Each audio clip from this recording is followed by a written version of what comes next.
सुजीत कुमार, भटपुरा नारायणपुर। जो घर में घटना घटी ये जो है फांसी का है। जैसे कि लड़के द्वारा मुझे सूचना मिली कि आपकी जो भांजी है इन्होंने जो है आत्महत्या कर ली है। और जब मैं मेरे पास 6:55 पे कॉल आया और मैं वहाँ जब पहुँचा लड़की के द्वारा मुझे सूचना मिली। लड़की का नाम राम जागरू उर्फ मोनू है, सुईठा कला। और उसके बाद मैं कहा कि मैं 10 मिनट में आ रहा हूँ। मैं वहाँ से निकला बाइक से और जो है उनके घर पहुँचा तो फिर मैंने मोनू को आवाज़ दिया, मोनू।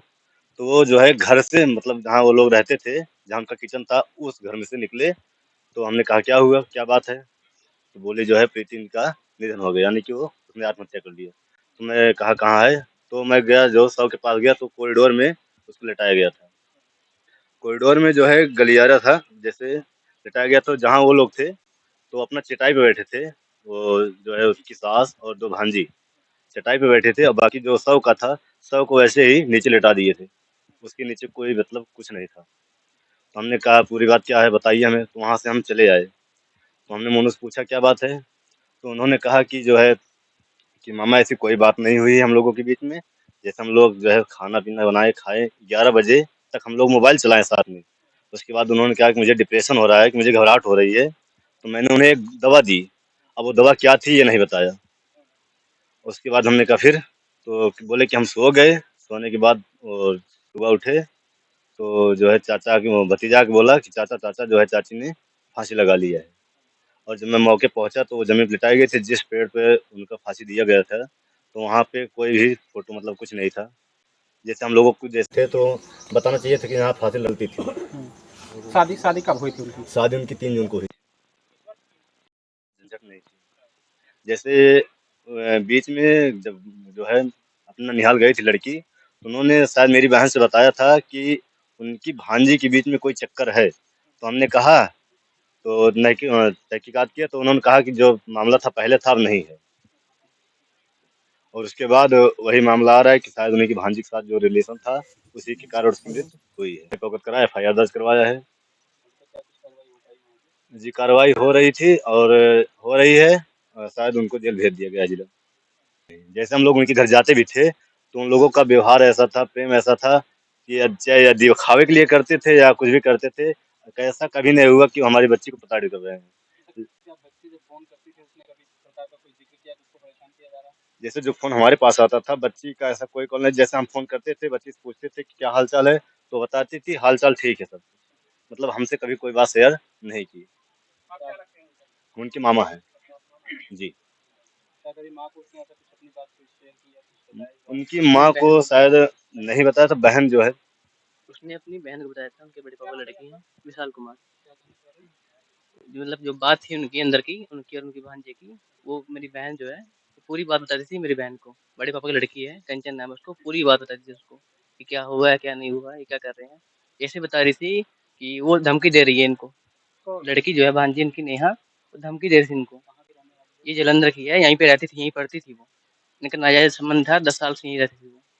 हाँ हाँ, सगी भांजी, उनकी सगी बहन की लड़की थी वो। विवाद तो ऐसा नहीं हुआ था। जैसे शादी से पहले उसको 2 महीने पहले भेज दिया था उसको घर, जलंधर में भेज दिया था। उनके मतलब उनके घर वाले भेज दिए थे कि अगर यहाँ पे रहेगी सोचेंगे कि कुछ अड़बड़ करेगा ये, इसलिए उसको भेज दिया था घर पे। ये जानकारी आपको कहाँ से मिली? मेरी बहन से मिली थी। मेरी बड़ी पापा की लड़की है कंचन, उसने बताया मेरे को। उससे सारी बात शेयर कर दी थी अपने को। हमसे लोग से नहीं बताती थी। सोचती थी कि टेंशन लेंगे फालतू में। ये लोग पंजाब में हम लोग पंजाब में रहते हैं, इसलिए मम्मी पापा कुछ बताती नहीं सही से। इतना कहती थी कि मेरे को घर पे बुला लो, मैं उधर अच्छे लगते हैं यहाँ पे, और घर पे बुला लो। मैं आने वाला था यहाँ पे। 15 तारीख मेरी टिकट थी, मैं दिल्ली में था उस टाइम। तो सुबह फ़ोन आया मेरी बहन मतलब कि मेरी बहन का कि सिंकी कुछ हो गया है। तो मैंने सीधे अपनी बहन को फ़ोन लगाया, जिसकी हत्या हुई उसको फ़ोन लगाया मैंने। तो जीजा ने उठाया। तो कह रहे हैं कि उन्होंने सुसाइड कर ली है, आप आ जाइए। मैंने कहा पीएम रिपोर्ट में जो दिखा रहा है कि हैंगिंग टू किल डेथ, यानी कि उसकी जो मृत्यु हुई है लटकने से हुई है। मुझे यह शंका है कि उसका गला घोटा गया, उसके बाद जो है दर्शाया गया हो कि जो है हत्या की गई है। मतलब हत्या नहीं, खुदकुशी की है। इस मामले में चाहते हैं कि मुझे न्याय मिलना चाहिए बस। जैसे हमारी भांजी गई है वैसे हम उसको भी मरना देखना चाहते हैं बस। ये आजीवन कारावास ये आजीवन कारावास से फांसी। जहाँ पे उन्होंने फंदा लगाया तकरीबन कितनी हाइट होगी? तकरीबन लगभग 10 से 11 फीट होगी। जी। किससे लगाया गया है? दुपट्टे से लगाया गया है और दुपट्टे को जो है दुपट्टा मिला है, दुपट्टे को बराबर काटा गया था। जैसे अभी हम देखते हैं कि जैसे कोई चीज़ काटते हैं तो घटपट कटता है, लेकिन जो दुपट्टा कटा हुआ था, जैसे कैंची से काटा गया, फैला काटा गया, एकदम सीधा था। उसमें कोई भी तिरछा वगैरह नहीं कटा था। नहीं, इसके संबंध में कोई जानकारी नहीं। उन्होंने यह बताया था मुझे कि शव को हम ऐसे जो है अपने हाथ से पेटी को ऐसे पकड़े थे और मेरा भतीजा जो है हँसिये से उसको जो है काटा था। कोई जानकारी नहीं है, क्योंकि हम लोगों को वहाँ उस समय बुलाया नहीं गया था। जैसे हमारी भांजी ने फांसी लगाया था, हम लोगों को बताना चाहिए था कि आपकी भांजी ने फांसी लगा दी है, यहाँ ऐसे फला-फला जगह लटकी हुई है, आप लोग आके देख लीजिए। नहीं, नहीं, किसी को कुछ न नहीं, नहीं, किसी को कुछ नहीं पता। ये लोग जैसे ना तो पड़ोसी को बुलाए कि यार देखो फांसी लगा ली, ना तो ये लोग चिल्लाए। वहाँ पुलिस ही नहीं बुलाई गई, तो वहाँ के कोई चौकीदार हैं, तो उन्होंने लगभग 1 डेढ़ घंटे बाद, लगभग 10:30 बजे के आसपास उन्होंने जो है पुलिस को बुलाया। पुलिस की कार्रवाई ये हुई कि पुलिस ने जैसे पूछा कि गार्जियन से पूछा कि क्या करेंगे? शव को रोका जाएगा? नहीं, हमने कहा कि पोस्टमार्टम चाहते हैं। तो उसके बाद लाश जो है पोस्टमार्टम के लिए गई और फिर वहाँ से पोस्टमार्टम से जब लाश वापस आई, तो हम लोग दूसरे दिन गए एफआईआर दर्ज कराने के लिए। तो जो दरोगा थे, बोल रहे हैं ऐसे एफआईआर हम नहीं करेंगे, पहले आप ले जाइए, दाह संस्कार करिए, फिर हम एफआईआर करेंगे। तो हम लोगों ने यह कहा कि ऐसा नहीं होगा, पहले हम एफआईआर करवाएँगे, फिर दाह संस्कार करवाएँगे। वहाँ पे सिर्फ 4 लोग मौजूद थे। लड़की की सास, लड़की की मतलब लड़के की माँ, लड़के की 2 भांजी और लड़का, और इसके अलावा कोई व्यक्ति वहाँ नहीं था। जब 8 बजने में 1 मिनट था तो मेरे पास कॉल आया था रात को, जिस दिन मौत के 1 दिन पहले रात को। तो मैं रिसीव नहीं कर पाई, तो मैं 10 मिनट बाद गई, फ़ोन उसका आया था, तब मैंने 10 मिनट बाद मैंने भी 3 मिस्ड कॉल दिए, तब उसने रात को उठाया नहीं। तो मैंने सोचा लाओ रात को 9 बजे लगाती हूँ, मैं क्या डिस्टर्ब करूँ, खाना वगैरह खाते होंगे। तो मैंने सुबह फिर लगाया उनको, तब 2 बार लगाया हमने मेरी सिस्टर को, तो उसने उठाया नहीं। मैंने सीधे उनके हस्बैंड को लगाया, तो उनके हस्बैंड ने बोला, मैं कहा वो फ़ोन नहीं उठा रही क्यों? कह रहे वो तो एक्सपायर हो गई, रात को उसको घबराहट हो रही थी, इसको नशे की मतलब घबराहट की गोली दी, बीपी बढ़ गया उनका, तो घर के पीछे जाके वो वो फांसी घबराहट के लगा ली। कारण जाके फांसी लगा ली। उसने जहाँ बता रहे वो फांसी लगाई है, ऐसा कोई मतलब आप देख के खुद ही बोल देंगे फांसी वो लगा ही नहीं सकती थी। हमारे यहाँ तक आती थी हम और नहीं लगा उतनी सकते, वो उतनी कहाँ ऊंची से वो लगा पेड़ सकते पे चढ़ जाएगी। हमारे हाँ। यहाँ आई थी वो, हमारे दुकान का उद्घाटन था, वहाँ वो छोड़ के चले गए थे, उनके हस्बैंड मोनू, वहाँ से मेरे भैया उनको लेके आए थे। वो सब बता रहे, उसकी सास गालियाँ देती थी तरह तरह के उसको, और जाके बहुत ही ज्यादा मतलब इतना ज्यादा उसको परेशान करते थे। मतलब वो शहर की लड़की थी, यहाँ भी मतलब सर्व संपन्न लड़की आएगी, उसको भी घर में रहने के लिए सब जानकारी एकदम समझने के लिए 6 महीने लग जाते हैं। वो तो फिर भी शहर की थी, लेकिन तब भी उसे मतलब इतना ज्यादा टॉर्चर करती थी, इसकी सास तो हर सास एक वो दोनों बात में, हर लड़कियां एक भी चीज में बदतमीजी कमियां करती थी निकालती उससे, थी। जो दोनों भांजियां थी उनकी। हाँ, हाँ, वो भी भांजी वो भी बहुत वो मतलब बदतमीज वो अपने कद से ज्यादा बातें बोलती थी। बातें बोलती ये थी। तुम्हारी जैसे मामी पता नहीं कहाँ से मिल गई, तुम्हें लानी नहीं चाहिए था, तुम्हारे मामी बनने लायक ही नहीं थी, तुम घर मतलब की तरह मालकिन तरह नहीं, की ऐसे ऐसे बातें। बोलती थी। हाँ, हाँ, दोनों मोटी भांजियां भैंसिया ऐसे ऐसे जब ऐसे। कोई बात करेगा, इंसान क्या ही करेगा। अब इतनी बदतमीज भी कोई बर्दाश्त करेगा। यहाँ आई रहने के थी लिए 1 4 हफ्ता दिन के लिए। पहले, 4 दिन थी। वो मतलब इतना वो जब आई, मतलब ऐसा इतना कोई बिजी नहीं था, कोई फोन ना उठाई। यहाँ 2-4 यहाँ फोन करो से तभी मतलब लोग घबरा उनके जाते हैं। यहाँ से उसने 30-30 अपने कॉल, हस्बैंड को कम 32-32 कॉल 34 करती कॉल थी, करे थे। लेकिन तब भी वो बंदा जो उसके हस्बैंड थे मोनू, वो फोन रिसीव ना कर रहा था, ना ही वो कॉल दोबारा ना बैक कर मैसेज का रहा था, रिप्लाई ना दे रहा था, मैसेज सेंड करता था, पर रिप्लाई देने रिप्लाई का नहीं टाइम देता उसके था। पास नहीं था।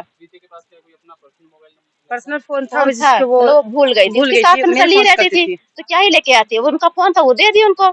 लेके आती तब भी बात बनाती, कब ना फ़ोन मेरा फ़ोन लेके चली जाती है। वो फ़ोन मिलता ही नहीं था उसको, जब भी काम से फुर्सत मिलता था, जब फ़ोन चलाए उसको तभी साथ फ़ोन चलाने बैठ जाती। ये इंसान क्या फ्री में कुछ देख नहीं सकता?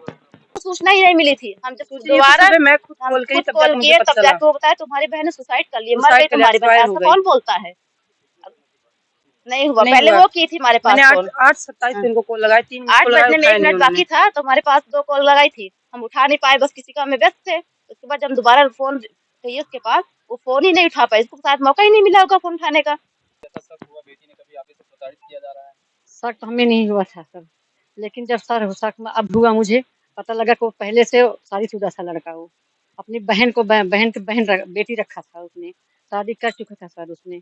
अब हमें कुछ पता नहीं था, हमारी बेटी को हमको इतना मतलब किया कि हम लोग ये समझे नहीं पाए कि इतना अच्छा लड़का है, चलो हम शादी कर दे अपनी बेटी को। हमें ये नहीं पता था कि वो जो लड़की वहाँ पे है वो उसके घर पे उसको मतलब शादीशुदा अपना मतलब है। ऐसा कुल कितने महीने हो गए? वो 3 महीने हुए हैं सर सारे। हमें मालूम कुछ नहीं था सर। हमें बाद में पता लग रही है, जो लोग गाँव में बता रहे हैं, तो लड़की जो वहाँ पे थी उसको मतलब उसको रखा गया था। उस आपने शादीशुदा किया था उस लड़की को। बेटी ने हमारी हम जब उसको हमें नहीं पता था सर, बेटी बताएगी सारा बात। फिर उसके बाद सर उसने जिस दिन परीक्षा था उसकी लड़की की हमारी, उसकी सास ने मतलब उसकी कह रही थी कि अगर परीक्षा मत करो, उसकी बेटी बोल रही थी, उसकी बहन की बेटी बोल रही थी परीक्षा मत करो, पर उसकी सास कहती है, उसकी माँ कहती है परीक्षा होगा पर इसको जालंधर भेज दो, तब उसके सारा कुछ होगा। अब इतना पता सर पहले से होता हमें सारी बातें, हमें क्यों अपनी बेटी को हम फंसाते जाके।